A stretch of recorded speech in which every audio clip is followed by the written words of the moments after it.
नमस्कार, जोहार, स्वागत है आपका डिजिटल झारखंडी समाचार में। चलिए झारखंड की आज की बड़ी और तमाम मुख्य खबरों पर बात करते हैं, पर उससे पहले आपसे छोटी सी अनुरोध है कि कृपया वीडियो को एक प्यारा सा लाइक अवश्य कर दीजिएगा, क्योंकि आपका एक लाइक करना ही हमारे मेहनत का फल होता है। तो चलिए शुरुआत करते हैं आज की पहली और बड़ी खबर से। इस वक्त की बड़ी खबर झारखंड से आ रही है, जहां पर झारखंड में मैया सम्मान योजना के तहत अब 2500 की जगह 5000 आना शुरू हो गए हैं। जी हां, हेमंत सोरेन ने खटाखट पैसे देना शुरू कर दिया है। दरअसल मैया सम्मान योजना के तहत पैसे पाने वाली महिलाओं का इंतजार अब खत्म हो गया है। सीएम हेमंत सोरेन करीब 56 लाख से अधिक महिलाओं के खाते में 5000 रुपए ट्रांसफर कर रहे हैं। हेमंत सोरेन के कार्यक्रम के लिए विशेष व्यवस्था की गई। और आपको बता दें कि पहले यह कार्यक्रम 28 दिसंबर को होने वाला था, लेकिन पूर्व प्रधानमंत्री मनमोहन सिंह के निधन के बाद इसे आगे बढ़ा दिया गया। मुख्यमंत्री हेमंत सोरेन का कहना है कि महिलाओं को आर्थिक रूप से सशक्त बनाना हेमंत सरकार की प्राथमिकता है। झारखंड मुक्ति मोर्चा ने कहा कि इंडिया गठबंधन की सरकार अपने सभी वादों को पूरा करेगी और सरकार उसी दिशा में काम कर रही है। सीएम हेमंत सोरेन महिलाओं के खाते में एक मुश्त 5000 की राशि आज से ट्रांसफर कर रहे हैं। दिसंबर और जनवरी की किस्त महिलाओं को एक साथ दी जा रही है। इस मामले में झारखंड मुक्ति मोर्चा प्रवक्ता सुप्रियो भट्टाचार्य ने कहा कि जिन महिलाओं के खाते में पैसा दिसंबर में नहीं गया, उनके खाते में आज से एक साथ 5000 रुपए जाएंगे। उन्होंने जोर देकर के कहा कि यह सरकार अपने हर वादे को पूरा करेगी।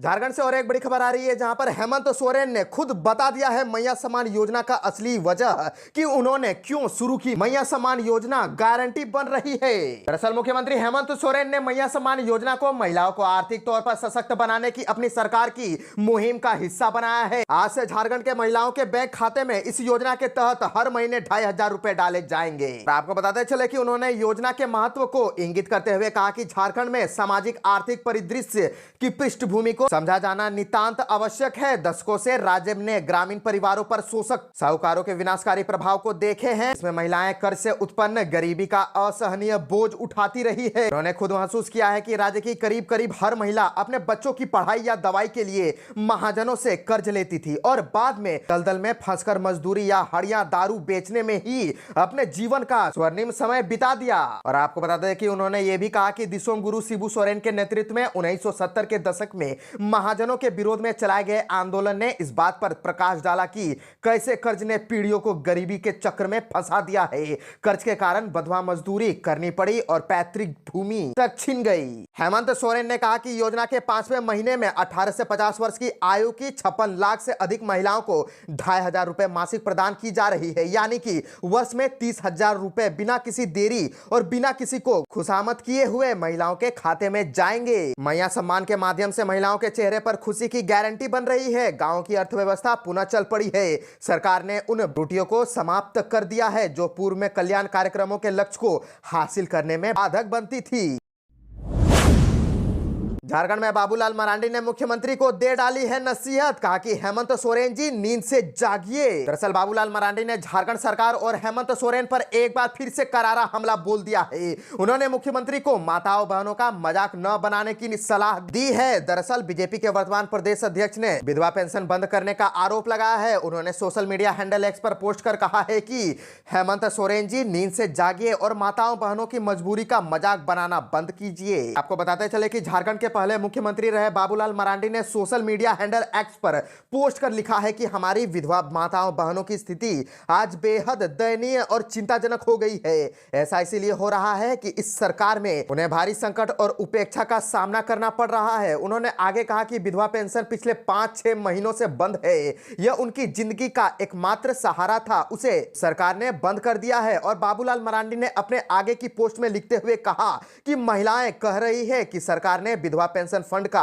पैसा मैया सम्मान योजना के लिए ट्रांसफर कर दिया है, जिससे उनकी पेंशन रुक गई है। बीजेपी के इस दिग्गज नेता ने लिखा है कि पेंशन बंद होने से उनकी रोजमर्रा की जिंदगी में समस्याएं बढ़ गई है। कई महिलाएं भोजन, दवाइयां और अन्य जरूरतों के लिए संघर्ष कर रही है, लेकिन इसके बाद भी हेमंत सरकार उनकी मजबूरी और दर्द को नजरअंदाज करके उनकी स्थिति का मजाक बना रही है। और आपको बताते चले कि बाबूलाल मरांडी ने लिखा है कि एक योजना की कीमत पर दूसरी योजना को आगे बढ़ाना करना किसी भी तरह से न्याय संगत नहीं है। सरकार को यह समझना होगा कि हमारी विधवा माताओं बहनों के जीवन में पेंशन की कितनी अहम भूमिका है। इसलिए हेमंत सोरेन जी, आप तत्काल विधवा पेंशन को बहाल कीजिए।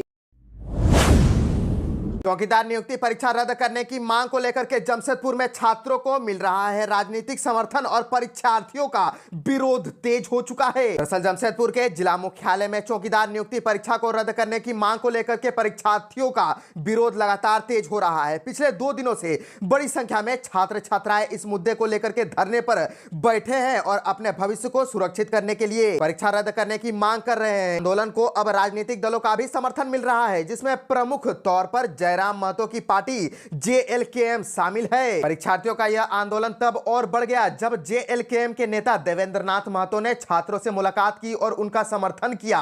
उन्होंने इस आंदोलन को सही ठहराते हुए कहा है कि झारखंड में पहले बड़े पदों की नियुक्तियों में गड़बड़ी की शिकायतें मिल चुकी है, लेकिन अब चौकीदार की नियुक्ति में भी गंभीर त्रुटियां सामने आ रही है, जिससे यह साफ पता चलता है कि यह मामला नियुक्ति घोटाले का हो सकता है।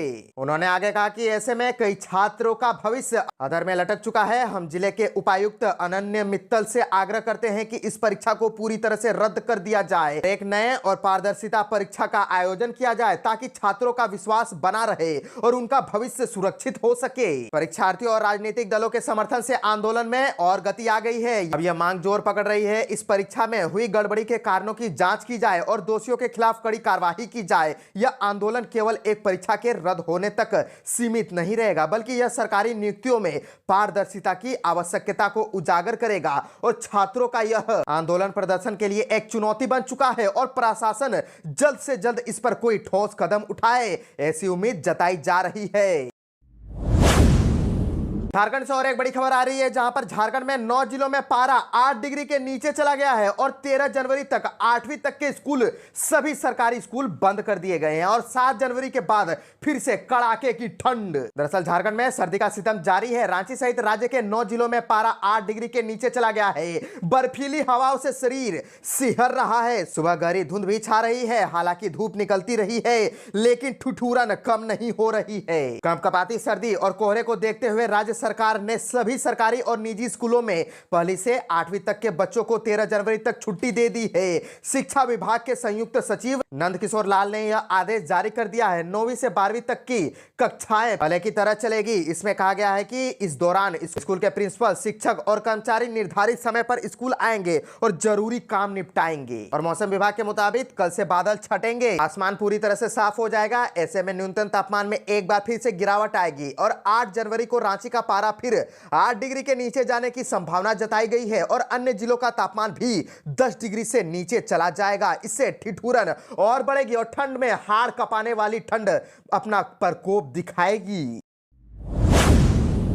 सीएम हेमंत सोरेन ने अबुआ बजट पोर्टल और मोबाइल ऐप का किया लोकार्पण। सर्वश्रेष्ठ 3 सुझाव देने वाले होंगे सम्मानित। दरअसल सीएम हेमंत सोरेन मुख्यमंत्री आवासीय कार्यालय में वर्ष 2025-26 के बजट निर्माण को लेकर के आम जनता के सुझाव, राय, विचार आमंत्रित करने के लिए अबुआ बजट पोर्टल और मोबाइल ऐप का लोकार्पण किया। उन्होंने कहा कि यह अबुआ सरकार है, ऐसे में झारखंड के सतत समावेशी और सर्वांगीण विकास के लिए लोगों के कल्याण एवं हितों का सर्वधन करने वाला संतुलित बजट हो, इस पर सरकार का विशेष फोकस हो। इसलिए वित्त वर्ष 2025-26 के बजट को लेकर के आपके सुझाव, राय और विचार काफी मायने रखते हैं, ताकि आपसे प्राप्त बेहतर सुझावों को आगामी वित्त वर्ष 2025-26 के बजट में जगह दिया जा सके। सर्वश्रेष्ठ 3 सुझाव देने वालों को सम्मानित किया जाएगा। सुझाव देने की अंतिम तारीख 17 जनवरी 2025 है। मुख्यमंत्री हेमंत सोरेन ने कहा कि बजट ऐसा हो जिसमें सभी सेक्टर का संतुलित विकास हो सके। उन्होंने इस बात पर विशेष जोर दिया कि आगामी बजट में यहां की